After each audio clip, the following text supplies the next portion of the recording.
Carol Delinko is an author, a writer, a photographer. She has blazed through over 60-plus countries. She is a confirmed globetrotter who has a satchel full of travel tips and destinations for you who are tired of this rain and the holiday mayhem. And it's my pleasure to welcome her to Studio 4 once again.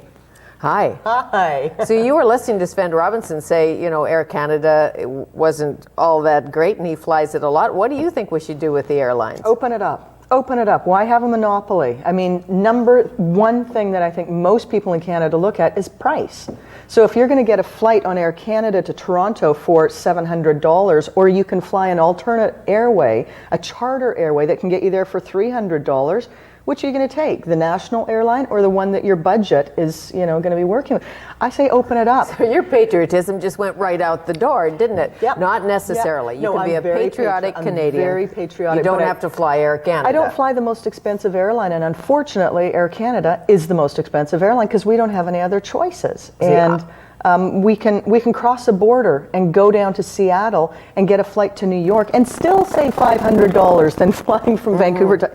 I mean, it's sad. Well, the $24 tax is one over the pike for me. I mean, I want security, and we all do, and I think it's essential in these times that the pilots are safe and people can't get through the door and all of that. But $24 a pop.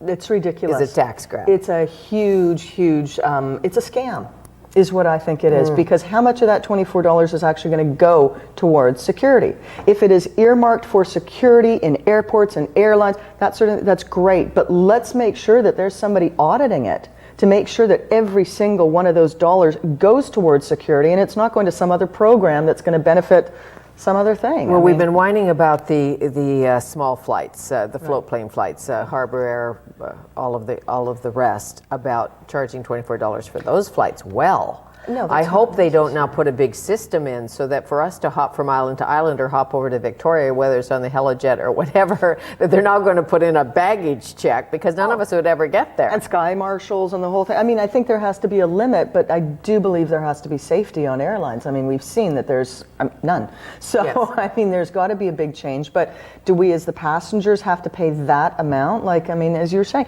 4 people in a family, that's an extra $100. And who's going to hijack a float plane? I shouldn't say that because somebody might, but for what? Well, I mean, to get you to Victoria to a quicker golf course, probably. I mean, get me to take a Learjet. Yeah, that's 15 minutes and you're on the ground. Yeah. It's perfect. Yeah. So this year it's rainy, awful, windy, people without power. Should we go to Cuba or Costa Rica? I would say go to both. Actually, Costa Rica, I mean, you're getting different experiences in both places. Costa Rica, you're not going to have as much of the music, you're not going to have as much of the culture. A lot of that culture left many years ago when the Colombians came in. So, but you still have magnificent beaches, incredible ecological place. I mean, you can go climb volcanoes, you can go into the jungles, unbelievable place. And then Cuba, I haven't been. And you may run into William Deverell. My favorite author. You just don't know? That would be fantastic. Don't know. We could sit and write together. Half the year. Yeah, he's got a new book out called The Laughing Falcon. Apparently it's very good. Got great reviews. But don't go to Cuba yet because Costa Rica, how's the food? In Costa Rica, it's unbelievable. It's fabulous food. It was kind of greasy. You know, I've always enjoyed my meals there. I was there. I spent about 5 weeks, 6 weeks there, and I had fabulous food. Maybe it was the places I was going to. I mean, I tend to eat I go to nice restaurants, of course, but I also go to the little corner shops and the little. Me too. And I've had fantastic food there. I had nothing but. So it hasn't been taken over by fast food chains, and I guess I'm really talking more about the cities. Yeah. No, it's. I found it safe. It was easy to travel. The infrastructure is set up. The roads are good. The electricity works. It's a society that we know. Whereas the Cuba, fishing's good. Fishing is, everything. And I would give Costa Rica 9 out of 10 on the scale. How's that? Okay, so now let's go to Cuba. Cuba, I haven't been, so this will be interesting. A few weeks, I might get the opportunity to go. But that's a country I think that would be fascinating to go to because you still have the culture somewhat intact. It hasn't been taken over by globalization. We don't have, McDonald's and Burger Kings on every corner. There's no Starbucks. So you've got the culture, you've got the language, you've got the music, you've got the arts. There's so much more to it. And lots of history, great history. And it was so decadent in the old days. I suppose some of those dudes are back in there now anticipating the Americans will be coming, which is perhaps too bad. Well, I think they still have a little bit of time, but as soon as the Americans come in there, we're looking at, 10 years tops. How long can Castro, still stay in power and be healthy? You never know. You never know. How old's the Pope, right? But so you got maybe 20 years tops before the Americans come in and start doing American resorts and, charter flights and all that sort of thing. So 5 years ago, it was tough to get toilet paper, right? And you may have a towel in your hotel and you may not. It just depends on the day. I think things are much better. They actually have what they call 5-star, 4-star, 3-star. I don't know that they're 3-star according to other standards, but they're up there. Yeah, well, what happens is most of the Canadians from Vancouver that are going to fly to Cuba are probably going to be on charter flights doing the all-inclusive deals. With the Americans that are coming in through Canada. And then going up, yeah. But for Canadians going to these all-inclusive resorts, you really don't have to worry. They're so on top of dealing with tourists, and, you get luxurious, accommodation, fantastic food, the drinks, the facilities, everything is super. So if you're just going for a week, then a week is fine and you'll be able to, There's also enjoy. Club Med. Oh, yes. If you want to just do that and not have to worry. There you go. There's your option. And they'll take you into the city and make sure you're fine and all of that. If you've been to Cuba, please join us, 904-7429. She hasn't been there and I haven't been there, but I've heard from friends. So if you've been there and you have some comments, we'd like to hear them at 904-SHAW, 904-7429. Carol Delinko in the chair, The Globetrotter's Guide, Essential Skills for Budget Travel. So budget airlines, what do you do? I think safety before I think budget, believe me. If the engine fell off of Alaska Air or something, I'm not going there. I don't care if it's hundreds of dollars cheaper. Well, I think a lot of airlines are having to take a look at their flights, their planes again, and taking a look at the technical side of things, but then also the passenger side of things in terms of safety. So, we've got two different levels of security and safety happening here. One, the actual plane, and one for the passengers. So, there's different things. We can't have control over the engines or, if the air conditioning system's going to fail or, that sort of thing. But we can control what kind of safety and security we have when we go onto these planes, when we enter into airports. Something as simple as not carrying your electronics in your handbags anymore. Exactly. Cell phones. Some airlines don't allow you to take cell phones on anymore, or your computers, or little kids' Nintendo handheld games. That's over. That time is done now. So preparing for that sort of thing is half the battle. Packing a bag so that your carry-on bag can be checked, and just assume, what I tell people now is assume that your carry-on bag is going to be completely emptied, and then you have to repack it as you're standing waiting for the next passenger to go through the thing. So things like that, where you used to just be able to throw whatever onto your carry-on bag and it doesn't matter. Now what might happen is a security guard might say, well, we're not going to allow this item or this object on the plane, and what do? And they keep it, right? They keep it, they don't say you can come back on Thursday and pick this up. It's just gone. So don't take your Swiss Army knife or your your nail file. No. Is there a list? Is there somewhere you can get a list? Do not bring a nail file. Do not bring... I wish it was as straight and simple as that, but every single airline has got different regulations now. Every airline has got different regulations on how many handbags you can carry. Is a purse considered your one piece of carry-on? Well, some airlines say... One piece? One piece. Is that the new rule? It depends on the airline. It really depends. So what I would do is contact your travel agent or contact the airline, directly and say, what can I bring? What are the size specifications of the suitcase I can get? Well, last time I was in Toronto, they made you put your suitcase, if you had one small enough, in that little silver gadget. Yes. And if it was wider, you couldn't take it on as carry-on because the flight attendants, the flight attendants, they were no longer stewardesses, don't you know? The flight attendants are tired of lifting and pushing and jamming and it's dangerous. And if you hit turbulence and somebody's 10-pound, 25-pound suitcase falls in your noggin, you'll know it. It's a big problem. So, you want to take a couple precautions before you even get to the airport and start, heading off to Cuba and all these fabulous places. You really need to think about, what am I going to carry with me on the plane? Right. What is safe on the plane? What am I not going to have problems with? And what's going to be easy to unpack and pack again if my bag is completely unpacked? Sure. Simple tips like exactly. that. And yet waiting for your luggage is always a pain in the neck, wondering if your luggage will arrive. So it's nice if you can pack like that. I've never been able to pack like that. I will always have to pack an extra bag. I know you can pack on a dime. Just like that. Yeah. Well, it's also really important though, because sometimes if your luggage doesn't arrive in your handbag or in the back, your carry-on bag, you need to know that you've got enough clothing and your toothbrush or any medications or anything like that on you. So, I mean, I think a lot of people are used to just packing it all and, for cargo and for me, forget the aspirin, remember the lipstick. Yeah. You got to have your important priorities. I've got to have the important things, don't you know? Carol Delinko, our guest, the Globetrotter's Guide, Essential Skills for Budget Travel. She's working on a book for women. What's it called? Globetrotter's Guide for Women. For women, and it was supposed to come out many months ago, and it's been delayed. However, I think Jan 1? February. February, yeah. You see, you keep moving it ahead. But no, January 1 is the deadline for edits, and then we've got the... Okay, I like procrastinators. 904-7429, Carol Delinko, our guest. We're talking travel. If you'd like to jet off after the holidays or right now, she has lots of tips for you. So if you pick a country, any country, she's been to 60 of them, she can give you some ideas about what you should wear if you're going to Turkey.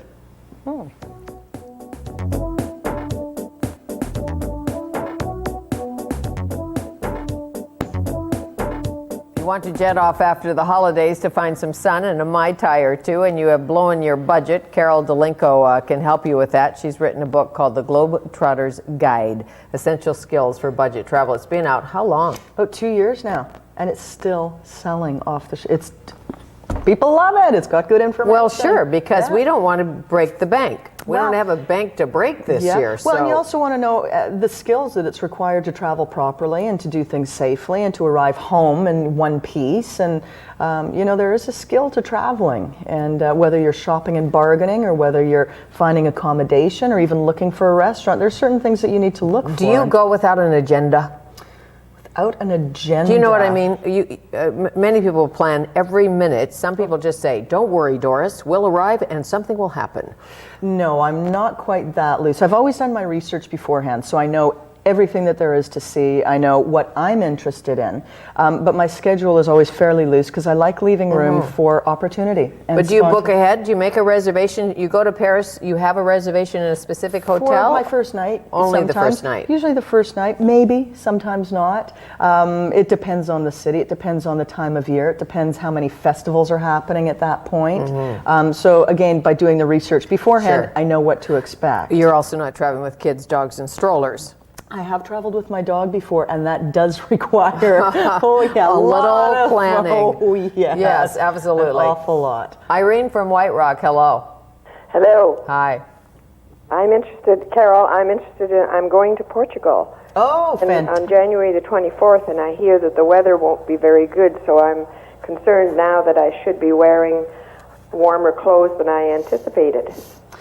Well, you're certainly going to want to bring warm clothes. It's not the warmest season in Portugal at that point. I think it really depends on the area that you're going to as well, because the beaches are going to have different temperatures than, the mountainous regions. And it also depends on the type of activity that you're doing. I had a friend recently who bicycled through the entire Portugal and wrote a fabulous book on it, Biking in Portugal. And he was there, I believe, in the springtime, so March, April. And again, was going from high to low to high to low, and had tons of clothing with him, different clothing. So I think you really need to take a look at where you're going specifically, how long you're going to be there, and what type of activities you're planning on doing.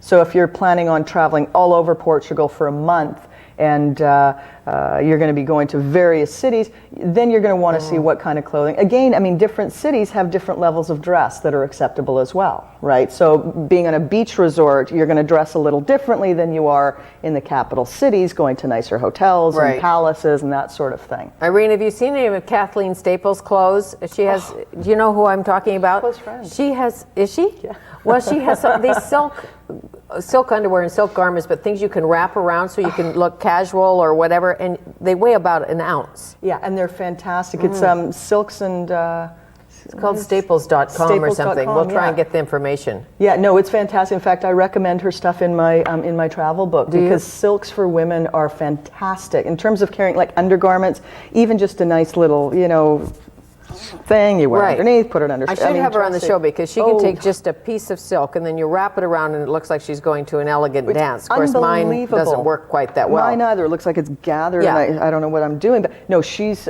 got an incredible amount of stuff, and the way she wraps it, and stuff like that. You need to take her so she can wrap you. Right, Yeah, exactly. You have to pay an extra ticket. I don't know about that. I also saw the other day a U.S. citizen. No, he wasn't a U.S. citizen. He was an Australian. He had a drug conviction in his past, a marijuana possession charge or something, and they would not let him land in the United States, even though he was connecting. So it's something to keep in mind if you have a criminal record of any sort. Yeah, don't have one. Just don't. That's do better. crime. But if you do, you can't land in the United States after September 11. What about documents?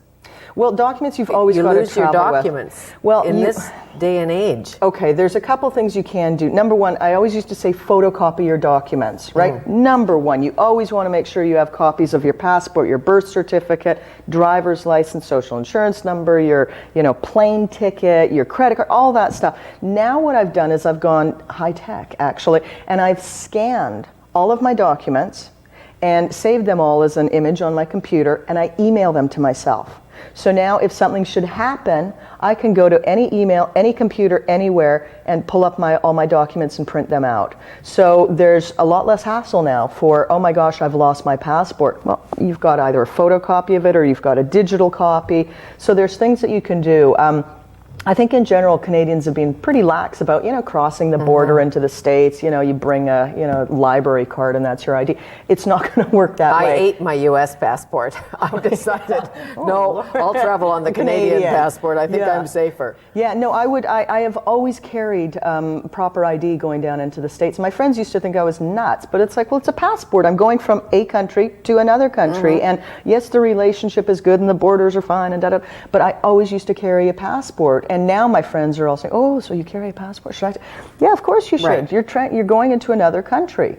You always want to make sure you have proper identification. In fact, most countries around the world, you must carry identification. Anywhere. As a local citizen, it is required that you carry local ID. So in North America, we've been really lucky because we don't have those regulations. How are the e-tickets working? Have you used e-tickets? Yeah, I have, and I'm really not keen on the e-ticket. I'll tell you why. If your flight should get canceled or delayed, you cannot go to an airline and say, okay, well, here's my actual ticket. You want to have something in your hand to work with, and I always like having something in my hand. And I know that e-tickets are the new way, and they cost the airlines like 4 cents as opposed to 90 cents, which is like what a paper ticket costs. And I know that the airlines are trying to save a bit of money, so I can understand that. But it's always easier to go and get another flight when you've actually got a ticket in your hand, and you can actually show it to somebody. Exactly. So it just makes that much more. I know. So we don't have to do e-tickets yet. But if you travel on business all the time, then it makes sense. It makes sense, but even still, I still ask for a paper ticket, and a lot of companies won't even do that anymore. They say, "Oh, well, we don't." Sorry. Well, yeah, and trust us. Yeah, trust you. Sure, I will. Okay. Christine from Burnaby, go ahead. Yes. Good morning. Morning. Great stuff, Fanny, and your guest. I intend to go to Germany for 2 months in early spring. And any suggestions that you have as far as a rental car is concerned for 2 months? Oh, Germany, you are in luck. Germany is the hot pot, for renting either VW vans, if you want. That is one of the central places. Much smaller. You want something smaller? Very well, again, small. I know that you can rent Mercedes there. And they're like the number one rental car. So as opposed to here where it's like Ford, over there or an Echo. Is that a Ford? I don't know. Something like that. Germany, you're not going to have a problem renting car. What you might want to do is, if you've got access to the internet, check online and perhaps even make a reservation. And through the internet, you might even get discounts that are not offered once you arrive. So by pre-booking, you might save yourself 10, 15%, which over a 2-month period is a considerable amount of money. And they have lots of small cars, efficient cars. Turbos and the Germans are notorious for they've got fabulous turbo cars. diesels, and they got all that black smoke, and the Autobahn is fantastic to travel on. And I don't think you're going to have a problem renting cars in Germany, but I would go ahead and do some advanced research to find cheaper deals. Where in Germany are you going, or do you know? License. Sorry? I have an old German driver's license that I got when I lived over there in 72. Is that still valid? Well, geez, well, let's see, it's about 30 years old. I would probably just make a chance guess. I'd say no. I would say no. Probably not. Yeah, the Germans are very efficient, as you know, Irene. So I think an international license. Yeah. If you actually take your regular driver's license from here, that actually does suffice to go and rent cars. But what you might want to do is go to BCAA in Vancouver here, and for $15, I believe you can get an international driver's license. And all it requires is 2 black and white photos and your actual driver's license from here, and they issue an international driver's license, and that will work. I mean, you don't have to do a test? No, because your actual driver's license I got my already. German driver's license of an international one. Go to the travel agent or to the BCAA and get take your driver's license from here and get an international one for $15. You guys are doing a superb job. Thank you. Wie geht's? Danke, mir geht es gut. Oh, you're good. Yeah. It's kind of multilingual Not too show, good. isn't it? That's the end of my Deutsch, if you know what I mean. But you have to be able to drive in Germany, because I got in one of those, in München, I got in one of those traffic circles. You know, where you do and you this. never got out? Well, it took a while. Oh, it's scary. Finally, they said, she's going to be going in the circle for a long time. They really don't care, but there was just a window of opportunity, and I did it all wrong and got out. But I thought, and when you're in Munich, you have to go in the traffic circle. There isn't another road around. No, it's very difficult driving overseas unless you are quick to adapt and a really, really good driver anyways. I mean, if you're a little bit iffy with your driving skills here, don't get behind the wheel of a car. And you can hire a driver for not too much. You can take trains. You can get guides. You can get, I mean, the whole thing, it's a lot of hassle driving, trying to read a map in a language you might not understand, trying to find directions to roads or alleyways, and things don't always work in a very sometimes they drive way. on the left side of the road, and I try and figure that one out. Forget it. So we will talk in February when the book comes out. Excellent. Correct? Or before that? Let's talk before that. All right. Okay. Thank you. Happy holidays. Thank you. Carol Delinko, The Globetrotter's Guide. Tomorrow, David Mitchell and Sherry Graydon begin our Partners series. Mitchell and Graydon are, I don't know what happened to them. They are rap. They're all talking to me. Anyway, thank you for watching, and we will be back tomorrow. 9:04.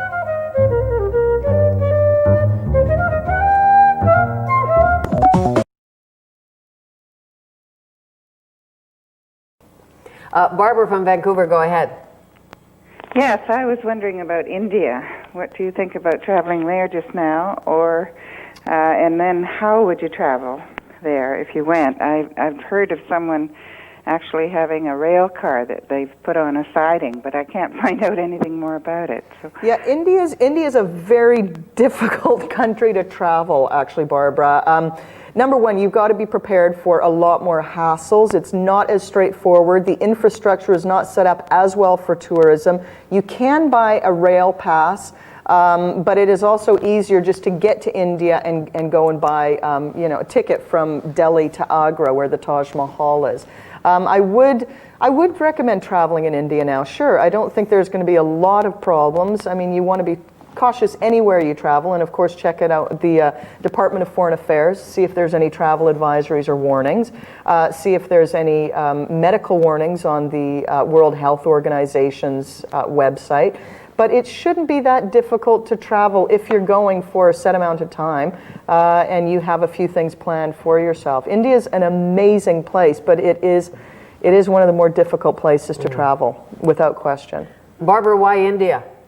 I just have always been interested in it, and I just have never had the chance to be there. I have a few friends that have been from there, and I just thought it would be a very interesting place to visit, and I'm curious about it, and I guess the fact that English is fairly prominent helps too. Exactly. And you have never heard of these rail cars being rentable at all?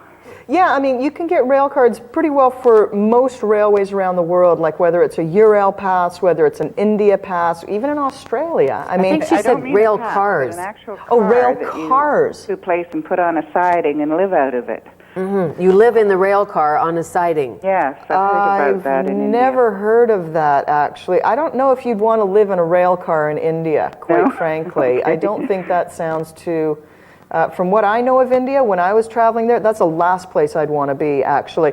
But there are women's carriages in the rail cars. If you're taking a train anywhere, there are rail cars specifically for women. That might be what you're talking about. Right. And those are a fabulous way to travel. You are just with women. And when I did it, I spent 3 days in the rail car going across the country, and it was fabulous. These women would walk me to the bathroom. They'd get my chai for me. They'd have me sit with them and eat dinners. It was great, and there was no hassle. But to actually stay at the railway or rent a rail car, you don't want to be doing that. Trust me. You want to go and stay in a hotel. You want to get away from the railway stations. Not nice. And are there many tours once you get to India that you can take, or should you be better to book something out of here? Well, I would probably organize something from here depending on the amount of time that you've got and how flexible your schedule is. If you're going there for 2 weeks from Canada, definitely have something organized here. If you're going for 3 months, organize it when you're in India. Time is really what you need to work with there. Exactly. Barbara, thank you for calling. Do you have a favorite country? You've been to 60, 65. If I said tomorrow, okay, I'll pay, you go. Where would you go? Right now, this time of year, I'd go to Nepal and I would trek in the Himalayas again. It was one of the most inspiring places I've ever been. It's just magnificent. You trek between 6 and 7 hours a day, and you're in these Himalayan peaks where you walk through villages and tea houses, and you stop and have cups of chai with locals, and the kids are there. And I used to come up. A lot of the kids would run up behind and they, give me candy, give me money, give me candy. And I would pull out a deck of cards and I would do card tricks. You see? So I would blow into town like Houdini and get these kids all captivated. You're a magical travel writer. We're out of time. I thank you. Thanks very the Globetrotter's Guide to Essential Travel, or Essential, it's a budget guide. You can find it. Okay, thank you. Thanks very much.